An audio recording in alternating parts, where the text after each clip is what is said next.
بسم اللہ الرحمن الرحیم۔ السلام علیکم۔ سیدہ اقرا کے چینل میں خوش آمدید۔ امید کرتی ہوں آپ سب خیر و عافیت سے ہوں گے۔ اللہ تعالیٰ کا ارشاد ہے وَأَقِیمُوا الصَّلَاةَ وَلَا تَکُونُوا مِنَ الْمُشْرِکِینَ، اور نماز قائم کرو اور مشرکین میں سے مت بنو۔ آپ صلی اللہ علیہ وسلم کا ارشاد ہے اسلام میں اس شخص کا کوئی بھی حصہ نہیں جو نماز نہیں پڑھتا۔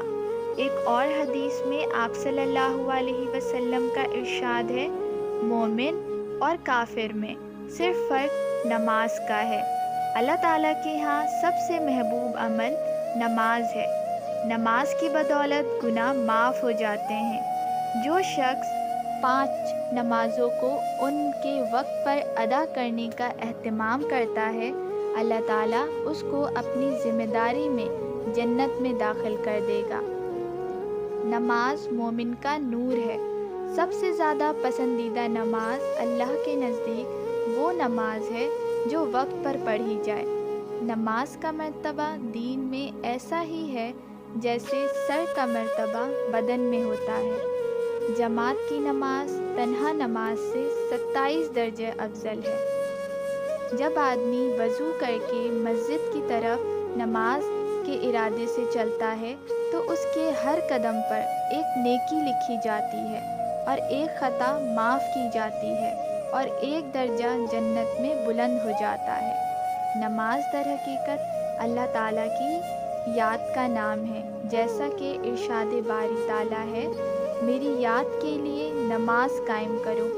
نماز بندے کو اپنے رب کے قریب کر دیتی ہے۔ بندہ نماز کی حالت میں تمام مخلوق سے کٹ کر اپنے رب کے سامنے کھڑا ہو جاتا ہے اور اس سے ہم کلامی میں مشغول ہو جاتا ہے۔ نماز سے دل کو سکون ملتا ہے اور اللہ کی محبت حاصل ہوتی ہے۔ نماز پڑھنے والا وقت کا پابند ہو جاتا ہے اور اس کے کاموں میں برکت ہوتی ہے۔ نماز سے انسان بری عادتوں سے دور رہتا ہے کیونکہ نماز بے حیائی اور برے کاموں سے بچاتی ہے۔ نماز پڑھنے والا ہمیشہ پاک صاف رہتا ہے اور اس سے روح میں پاکیزگی پیدا ہوتی ہے۔ نماز آخرت میں نجات کا سبب ہے۔ نماز سے رزق میں کشادگی پیدا ہوتی ہے۔ نماز اللہ تعالیٰ کا قرب حاصل ہوتا ہے اور اس کے ذریعے بندے کا تعلق اللہ تعالیٰ سے مضبوط ہو جاتا ہے۔ 5 وقت وضو کرنے سے نمازی کی تھکاوٹ دور ہو جاتی ہے اور وہ خود کو صحت مند محسوس کرتا ہے۔ باجماعت نماز ادا کرنے سے آپس میں اتفاق اور اتحاد پیدا ہو جاتا ہے۔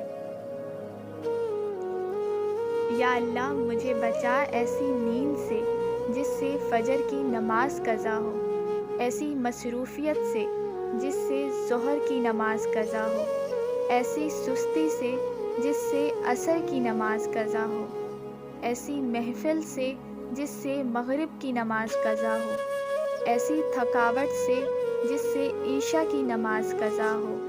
آمین ثم آمین۔ اگر آپ کو میرا چینل اچھا لگا ہو تو اس کو شیئر اور سبسکرائب ضرور کیجیے گا اور مجھے اپنی دعاؤں میں ضرور یاد رکھیے گا۔ اسی کے ساتھ اپنا بہت سارا خیال رکھیں۔ اللہ حافظ۔